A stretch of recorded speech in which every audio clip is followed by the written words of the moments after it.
Olá pessoal, boa tarde. Essa é uma videoaula da disciplina Estado, Direito e Cidadania em Perspectiva Comparada e eu vou fazer uma breve revisão da avaliação presencial 3 para quem for precisar e o assunto abordado pode interessar algumas pessoas. Como a princípio não tem perguntas, não tem alguém ali no chat, eu vou tentar ser breve e repassarei depois esse áudio gravado que eu estou gravando, assim como o vídeo. Vou tentar colocar no YouTube, mas também vou compartilhar em uma pasta em nuvem. Bom, o modelo da prova ela permanece como as demais, tá? São provas discursivas e o objetivo é fazer com que o aluno disserte sobre um tema, no caso dessa AP3, que aborde as 14 aulas, né, do curso. São dois tópicos que eu chamo mais atenção, embora a orientação é que se leia todo o livro-aula, que se observe todo o conteúdo da plataforma. Mas eu chamei atenção já em mensagens de e-mail que eu mandei para vocês, uma espécie de resenha que eu fiz sobre um livro que é a respeito do conceito de revolução. O artigo é de Harold Berman, e do original é Law and Revolution, The Formation of the Western Legal Tradition. Lei e Revolução, eu não sei se tem um livro traduzido nem em português, deve ter, talvez tenha, que é um clássico. Perdão. Lei e Revolução, a formação da tradição legal ocidental. E ali ele vai tratar da característica moderna do conceito de revolução. Porque revolução pode ter a conotação antiga da palavra, que significa como se fosse a ideia de ciclo, né? Então algo que, como a gente aprende na física, a ideia de revolução. É certo que sempre se levou em conta, né, em boa medida, a ideia de revolução para conceber-se a noção de tempo também. Sempre, até a era moderna, pautado numa ideia de ciclos. Então nós temos ciclos políticos, ciclos históricos, assim como, por exemplo, a natureza. A gente pode marcar muito como a natureza impõe esse movimento, as estações, o dia, a noite,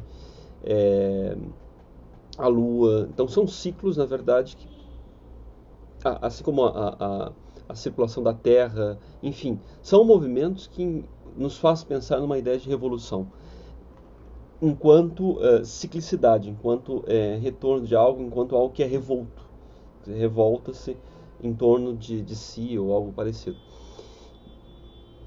Porém, a era moderna vai impor uma nova noção de futuro, de perspectiva, de propósito. E é isso exatamente que esse texto trabalha. O texto está na aula 4 da plataforma e é intitulado Revoluções Modernas e as Leis, porque justamente algumas revoluções elas marcarão um novo paradigma de existência constitucional, de modelos de leis, modelos legais, né? de modelos de sociedade. E são muito marcados por uma ideia de promessa, porque a gente pode caracterizar exatamente essa noção de revolução moderna como algo que o filósofo político Eric Feiglin abordou como uma troca do presente em nome do projeto futuro. Então, isso é mais ou menos assim o elemento mais sintético desse espírito revolucionário, né? Essa troca do presente em nome do projeto futuro. E isso sempre comumente vem marcado com algum grupo, entidade, algum ator coletivo, de modo geral, que é encarregado de alavancar esse processo, né? Então isso é uma coisa assim, bastante clara nessa noção revolucionária, ou seja, não é apenas um movimento de retorno a algo ou um giro, tá? essa noção moderna de revolução é algo que abre, desabrocha uma ideia de futuro, uma ideia de novidade, uma ideia de perspectiva de algo transformador. Tá? Eu vou tentar cotejar alguns trechos desse texto, embora vocês possam ler ele na plataforma, mas ali vai estar bem. Eu vou tentar explicá-lo, né, em alguma medida. Bom, essas três revoluções que ele destaca são a Revolução Russa de 1917, a Revolução Francesa de 1789 e a Revolução Americana de 1776. Vale notar que é justamente essas que passam a ter essa noção de uma novidade, uma promessa de futuro, porque outros momentos passados em que alguns historiadores, né, cientistas políticos, filósofos consideram como revolução, caracterizam que pode ter havido transformações sim para o futuro, com certeza, mas em muitos casos foi apenas uma reintegração de noções perdidas, de direitos, de conquistas, de liberdades. Por exemplo, a Revolução Gloriosa na Inglaterra, 1688, é uma noção de que ali houve uma reconquista de liberdades que haviam sido surrupiadas, né, pela chefia monárquica. Então, eis o diferencial desse momento moderno de revolução, que é uma promessa de futuro. Né? Então, né, nessa resenha, eu procuro assim abordar um pouco essas diferenças e a palavra, né, a evolução da palavra revolução. Tá? Cito até inclusive a noção da Revolução Papal de 1075 até 1122. Mas todos esses movimentos revolucionários pré-modernos, eles também têm um caráter de reforma, na verdade, às vezes de recondução de um movimento. Tá? Não há essa noção revolucionária que nós carregamos hoje, por exemplo, de estardalhaço com a coisa presente. Tá? Enfim, então o Harold Berman, né, explica que a história do Ocidente tem sido marcada por recorrentes períodos de levantes violentos nos quais os pré-existentes sistemas políticos, jurídicos, econômicos, religiosos, culturais e outras relações sociais, institucionais, de crenças, de valores e de objetivos têm sido superadas e substituídas por novas. Então, isso já é uma tônica, né, desse efeito moderno. E o que é interessante do autor é que ele observa regularidades nesses eventos revolucionários, né? Ou seja, são marcados por uma noção de mudança fundamental, por uma mudança rápida, por uma ideia de uma mudança violenta, uma mudança que define um novo sistema social como um todo. Né? E também cada uma teve uma preocupação em torno da noção de legitimidade, seja a partir de uma lei fundamental, de um passado remoto ou de um futuro apocalíptico. Assim como cada uma produziu um novo sistema de leis, incorporou algumas das maiores promessas da Revolução, e isso tudo também transformou legalmente na ideia de legal do Ocidente, do que é legal, do que é ilegal. O que é interessante também é como o autor analisa uma noção de tradição, ou seja, de noções recorrentes nessa ideia de revolução. É claro que, sobretudo nesse panorama moderno de revolução, elas são transformações marcadas por ações intergeracionais, ou seja, são movimentos muito longos, na verdade. Embora eles tenham essa pretensão abrupta de dar um giro completo, né? Mesmo na noção antiga, elas efetivam aquilo que prometeram ao longo de gerações. Tá? O grande ponto é que esse modelo moderno, que é aquilo que eu falei, a troca do presente em nome do projeto futuro, parece que é uma coisa sempre presente, a revolução não acaba. O Trotsky já dizia que a revolução era permanente. Então isso é algo bastante dramático, na verdade, porque imputa aos autores a um movimento permanente. de movimento contínuo, né? Isso é muito a marca da modernidade. Velocidade, intensidade, movimento, movimento, movimento, movimento. Aí tem alguns destaques que são importantes a respeito para finalizar, dessas revoluções modernas, né? Todas as revoluções nacionais desde o século XVI, exceto a americana, foram diretamente contra a Igreja Católica. Ou seja, foi a grande inimiga desse processo revolucionário. Porque justamente a Igreja Católica é aquela que guarda uma noção de tradição, de que o futuro, o presente, só tem um significado com aquilo que é carregado do passado, né? Então, no máximo, você pode admitir alguma reforma para manter aquilo que é íntegro da revelação fundamental, mas nunca para pôr abaixo algo existencial, algo que é vivido, algo, embora a vida neste mundo pode ser ter uma porção de dores e amarguras e enfim. Bom, tanto é que esses movimentos revolucionários, né, eles atacaram diretamente a lei canônica, que até era moderna imperavam, né, no sentido de casamentos, relações sociais, mesmo relações entre governos. Havia muitos elementos pautados completamente numa régula, né, num fundamento religioso, católico no caso, né, nesse mundo que nós estamos descrevendo, ocidental. Todas as revoluções nacionais do Ocidente também foram revoluções ocidentais. Cada uma delas foi preparada em muitos países, ou seja, elas assumem dimensões mundiais justamente porque elas estão carregadas por pretensões comuns a todos esses países, né, essas nações ocidentais, modernas.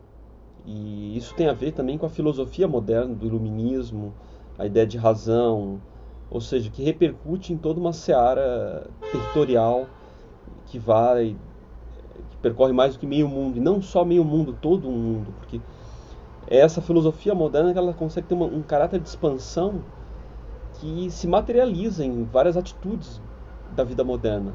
A própria questão econômica tem a ver com isso.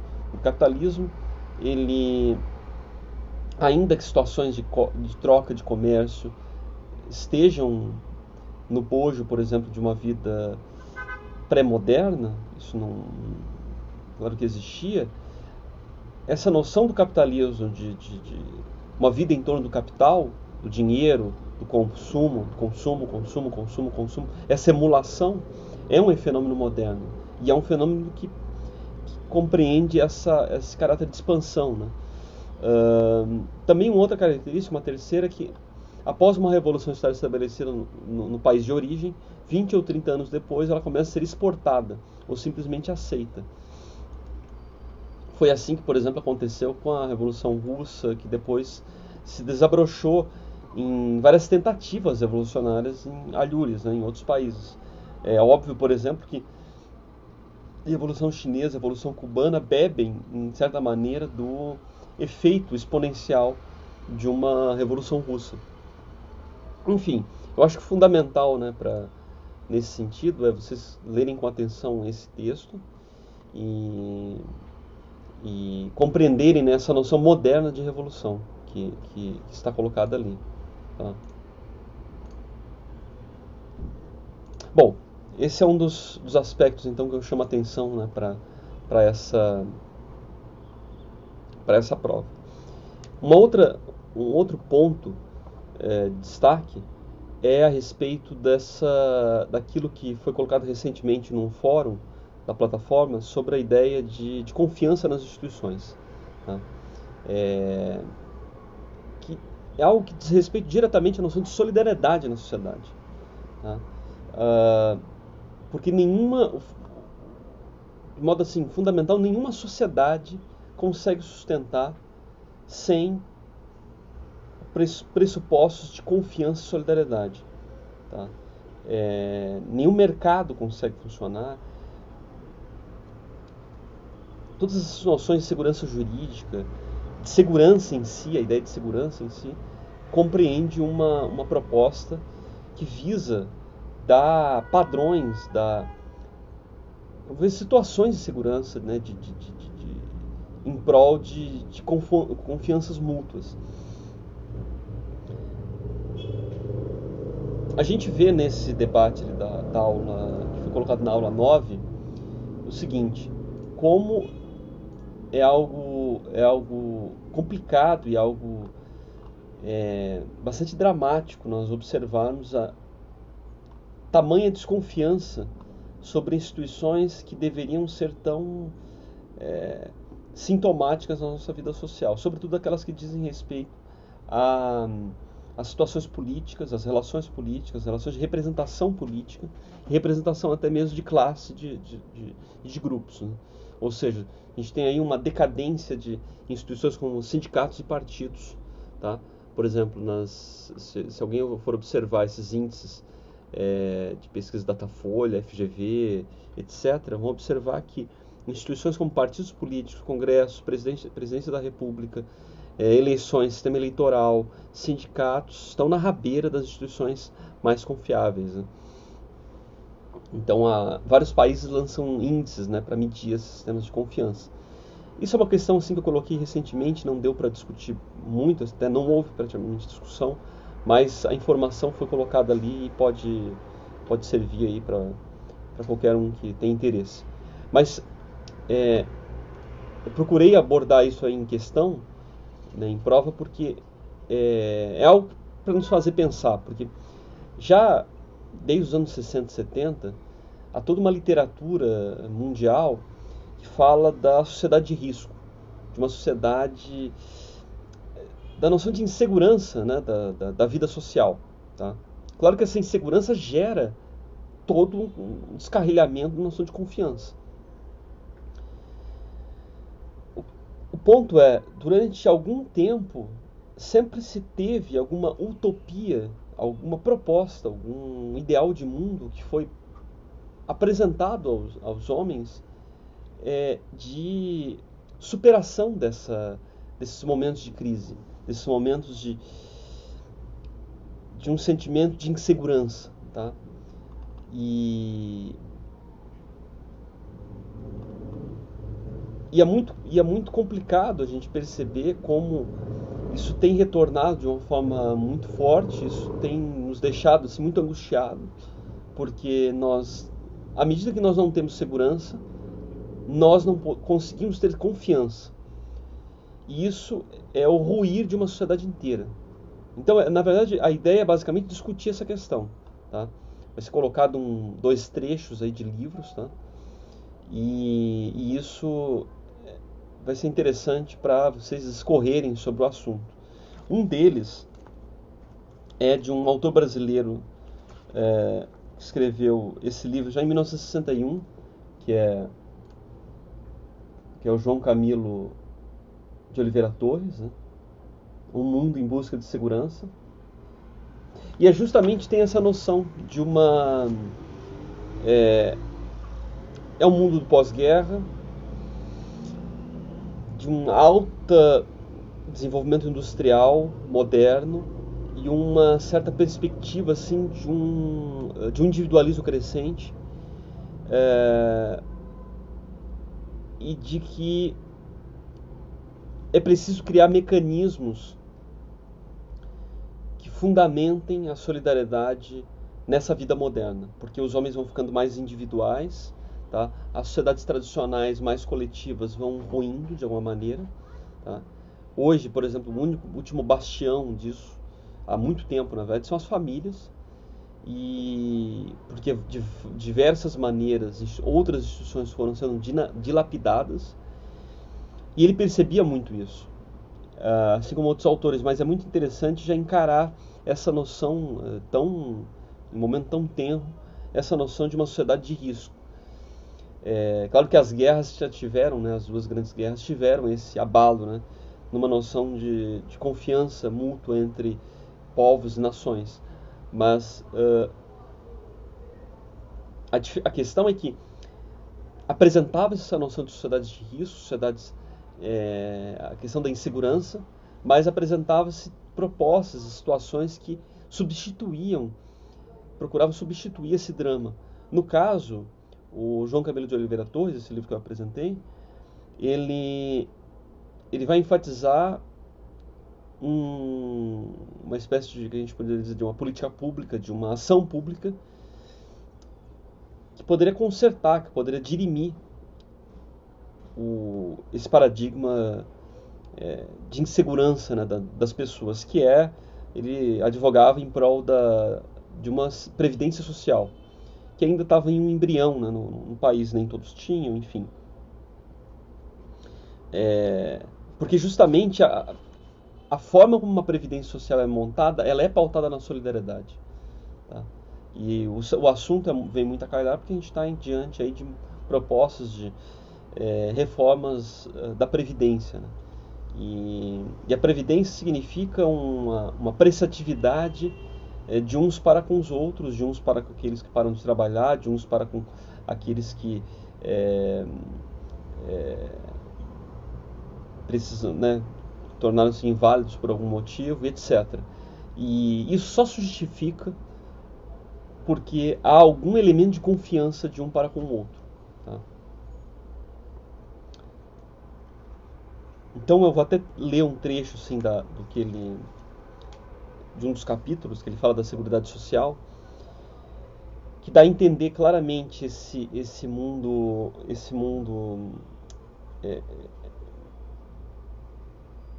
industrial, né, que vai se tornando acachapante, da sociedade urbana civilizada, e como isso precisa ser tomado com atenção, porque precisa colocar mecanismos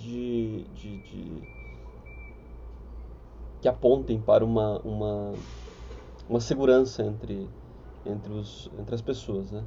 Então ele fala o seguinte: a industrialização, destruindo os laços de sociedade doméstica e aldeã, estabelecendo relações impessoais e indiferentes entre grandes massas de empregados e empresas anônimas, acumulando multidões em grandes cidades opressivas, neutras quando não hostis, gerando crises periódicas provenientes de flutuações do mercado, triturando, enfim, o homem concreto em mil invisíveis tentáculos. Veio com intensidade crescente exigir um mecanismo de garantia e defesa, de segurança da vida humana, frágil, chama em meio de tantos perigos. Então, assim, a vida humana é frágil e nós somos colocados enquanto indivíduos dentro de uma maçaroca de mecanismos, de sistemas, que é a vida moderna, urbana.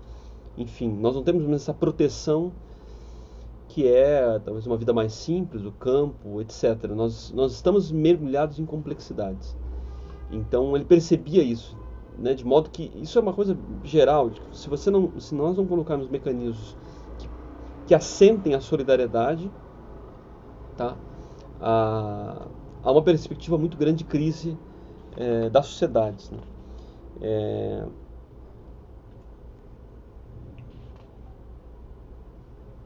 Enfim, claro que isso não se resume a uma discussão dos anos 60, ela vai se avolumando e durante todo esse tempo há uma série de utopias à esquerda e à direita, sobretudo à esquerda, que vão tentando apresentar condições de a sociedade se reinventar. E mesmo dentro da sociedade individualista, se criar mecanismos para promover a confiança. Isso, por exemplo, a gente pode pegar numa noção de uma literatura liberal, por exemplo. Tá? Eu vou apresentar um livro que é bastante clássico nesse sentido, que é esse livro aqui, ó, A Sociedade da Confiança. Alain Ehrenfit, que é um grande ensaio demonstrando a diferença entre as sociedades da confiança e da desconfiança. Né? E vou ver se eu pego um trecho aqui para tornar mais claro isso que eu estou dizendo. A sociedade da desconfiança é uma sociedade temerosa, do ganha-perde, uma sociedade onde a vida em comum é um jogo cujo resultado é nulo ou até negativo. Se tu ganhas, eu perco. A sociedade propicia a luta de classes, ao mal viver nacional e internacional, à inveja social, ao fechamento, à agressividade da vigilância mútua. Por outro lado, a sociedade da confiança é uma sociedade em expansão, ganha-ganha. Se tu ganhas, eu ganho. Sociedade de solidariedade, de projeto comum, de abertura, de interação, de comunicação. Claro que não há pureza em nenhuma sociedade, mas o fato é que ele total, né? O fato é que ele defende um certo paradigma de sociedades do indivíduo em que elas só se constroem enquanto sociedades positivas porque elas são marcadas por relações de confiança. Tá? Por exemplo, a noção, claro que faz uma defesa aqui bastante aberta, né, de um mundo mais anglo-saxão, tá? De sociedades, por exemplo, americana, inglesa, em que a confiança talvez seja muito mais na palavra do que num documento, tá? A confiança na pessoa seja algo marcante. E essa, por exemplo, é uma tentativa de proposta liberal de encarar, né, a história, observando que não é um problema do individualismo, não é um problema da sociedade industrial, urbana, as crises das sociedades, porque justamente o desenvolvimento econômico ele se fez com base em sistemas de confiança. Tá? Porque ninguém consegue fazer negócio desconfiando do outro. Tá? Enfim, claro que essa aposta tem um elemento ideológico muito forte e, ao mesmo tempo, que tem também circunstâncias históricas muito bem apresentadas, né? Ainda que a gente observe a crise de uma noção de confiança em todas as sociedades, mesmo naquelas que, digamos assim, os sistemas modernos de vida urbana, civilizacional, deram supostamente mais certo. Tá? Porque, por exemplo, fenômenos como violência, como contrabando, crimes, enfim, se dão também nas sociedades mais centrais, né, digamos assim. Por exemplo, todo o mercado negro, todo o mercado de contrabando, de tráfico de drogas na Inglaterra, nos Estados Unidos, na Holanda, etc.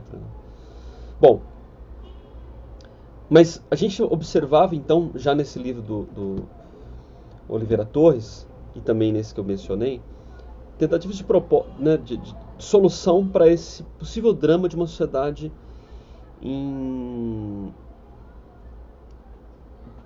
que não tivesse o elemento da confiança, tá? Né? Ou seja, que não tivesse uma correspondência de solidariedade, porque a confiança gera solidariedade. Se eu confio em alguém, eu tenho uma solidariedade em relação a alguém. O problema é que quando a gente chega, né, nessa virada do século, especialmente o fim, talvez, da grande utopia que movimentou o século XIX e XX, mas sobretudo o século XX, que é a utopia comunista, do socialismo real, foi um baque muito grande, sobretudo no campo da esquerda, quanto a tentativas de superar toda uma carga de uma sociedade que poderia parecer que não desse certo, tá? Então, quase que foi uma era assim, de vida que entrou pelo buraco. E é exatamente o que esse livro aqui do Sérgio Abranches, A Era do Imprevisto, ele procura abordar, né? Não é esse livro que eu utilizo na questão, mas ele é muito importante porque ele vai apresentar essa questão de crise da sociedade, dos sistemas de confiança, dos sistemas de relação. A gente trocou muitas utopias por distopias. O que significa isso? As expectativas positivas em relação ao futuro, elas se perdem em um sentido meio apocalíptico. Tá? Porque se lá nos anos 60, quando o João Camilo escreve esse livro aqui, havia coisas a fazer, havia expectativas de que alguma coisa desse certo. Nessa virada do século XX para XXI, há um sentimento assim de e o que fazer agora? Porque essas apostas liberais parece que dão uns burros na água em um individualismo amargo. Essas ideias socialistas também são um buraco. Enfim, eu estou falando uma narrativa dentro desse pessimismo amplo, né? Então há toda uma carga de crise e de desencontro quanto a uma solução frente a essa crise da sociedade ocidental, né? Claro que, por exemplo, uma resposta bastante clara que alguém de um flanco conservador, por exemplo, religioso, cristão, pode dar é o seguinte: é preciso recuperar aquilo que é mais elementar na sociedade, a crença em Cristo, a crença na criação, a crença nos valores fundamentais da vida das pessoas, enfim. E isso se forma noções de confiança, de solidariedade, os grupos mais próximos serem reafirmados, família, vizinhos, amigos, igreja, etc. Né? Mas assim, todo esse caminho ele percorre um movimento que é praticamente contrário ao movimento do desenvolvimento da sociedade moderna, tá? Que é desintegrador. Não à toa que aí é um texto que é utilizado, né, na questão, que é esse que está nessa revista aqui, tá? Que é do Vanderlei Guilherme dos Santos. É um artigo sobre que ele chama da sociedade intransitiva. Tá? Então, são dois artigos. Um é o Epílogo da Conciliação. Essa revista aqui vocês conseguem baixar na internet gratuitamente. Tá? São dois artigos. Um é Epílogo da Conciliação e outro que é a sociedade intransitiva. É justamente essa noção de sociedade intransitiva que é o que eu estava falando, porque sociedade intransitiva, que ele quer dizer é o seguinte: há uma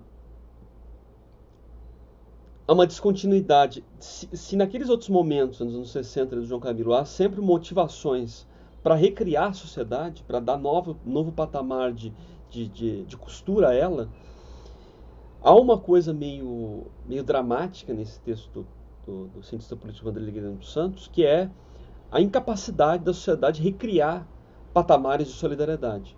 Tá?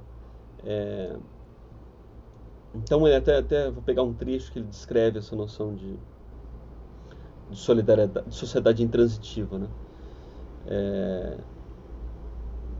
Que ele descreve a princípio denotando o colapso dessa sociedade industrial moderna. Então ele diz o seguinte: recapitulando, o que caracterizou esses séculos de sociedades comerciais e posteriormente sociedade industrial foi o princípio da transitividade, que é aquela da racionalidade matemática. Se A é maior que B e B é maior que C, A é maior que C. Há uma presunção de confiança geral recíproca que decorre da solidariedade e faz no fundo de todos os contratos da sociedade industrial, que jaz no fundo de todos os contratos da sociedade comercial industrial. Ou seja, o que está na base das relações comerciais, sociais, industriais, etc., dessa sociedade moderna é uma relação de confiança, de que o outro que vai comprar um produto meu vai ter dinheiro para pagar, e assim como ele vai querer comprar depois, ele não vai avacalhar com essa relação, e assim por diante. Tá? É por isso que nessa literatura ali que eu apresentei liberal, na sociedade de confiança,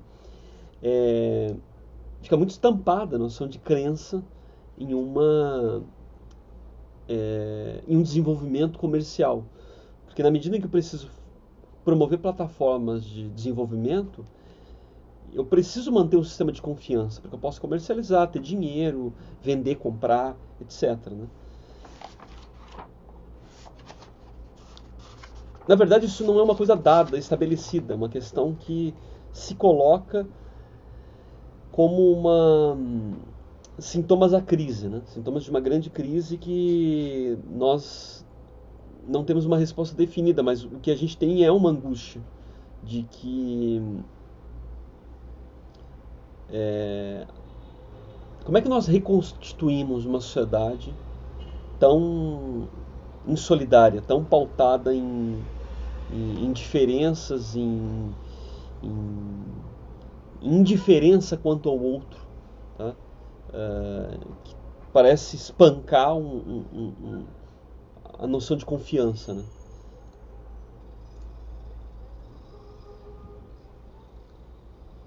Acho que esse trecho que eu citei é muito claro nesse sentido, e é uma preocupação, né, no caso do Vanderlei Guilherme dos Santos, com essa noção da vida pública. Tá? Eu acho que o texto é bem... Eles são dois textos curtos, e eu recomendo bastante.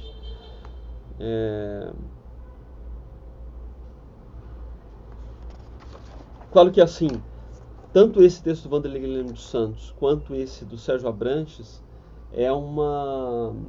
são noções, são apontamentos que têm em comum uma crítica a como a esquerda também não se reconstituiu frente ao novo patamar de vida.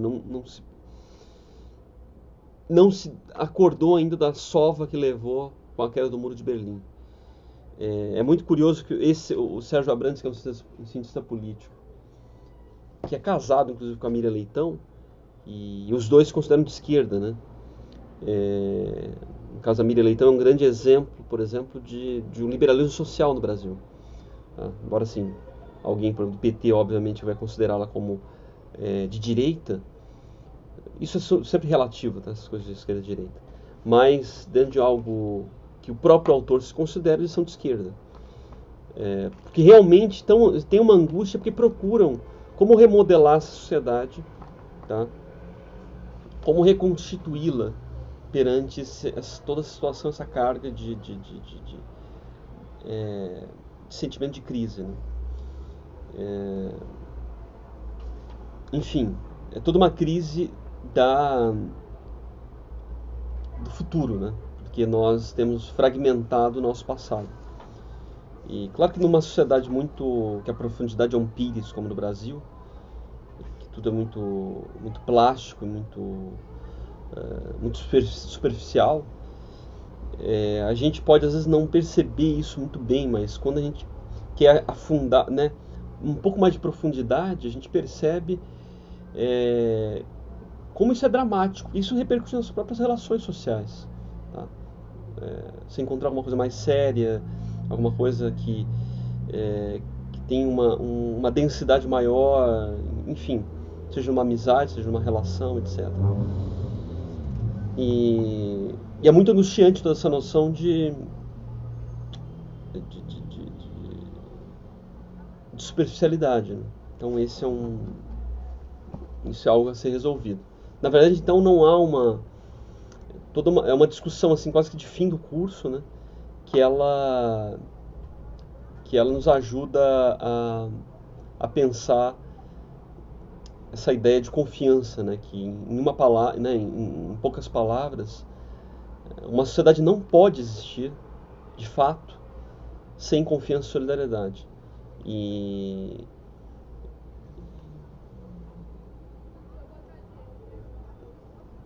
isso eu acho que é a mensagem fundamental que está colocado, né? Sobre o lugar da solidariedade na vida social. Porque para qualquer, inclusive, movimento de mudança, de transformação, você precisa de redes de solidariedade. Então, a gente tem vários exemplos nesse sentido, né? Se algum dia, por exemplo, quem trabalha na segurança pública quer mudar esse cenário, precisa contar com redes de solidariedade, de grupos, de pessoas que pensam em comum, mas tenham suas diferenças, porque também redes de solidariedade não são formadas por pessoas completamente iguais, ao contrário. Se a gente for pegar, por exemplo, a sociologia do Durkheim, nós nos ligamos realmente, modernamente, pela diferença, porque eu preciso de alguém que faça algo que eu não faço. Tá? Por exemplo, sou um cidadão que eu preciso de policial na rua, porque em algumas situações, registrar um BO, etc. E assim por diante, como um policial precisa de um médico, um policial precisa de um assistente social e vice-versa. Mas como eu dizia, para qualquer mudança, qualquer transformação, elas só são feitas com redes de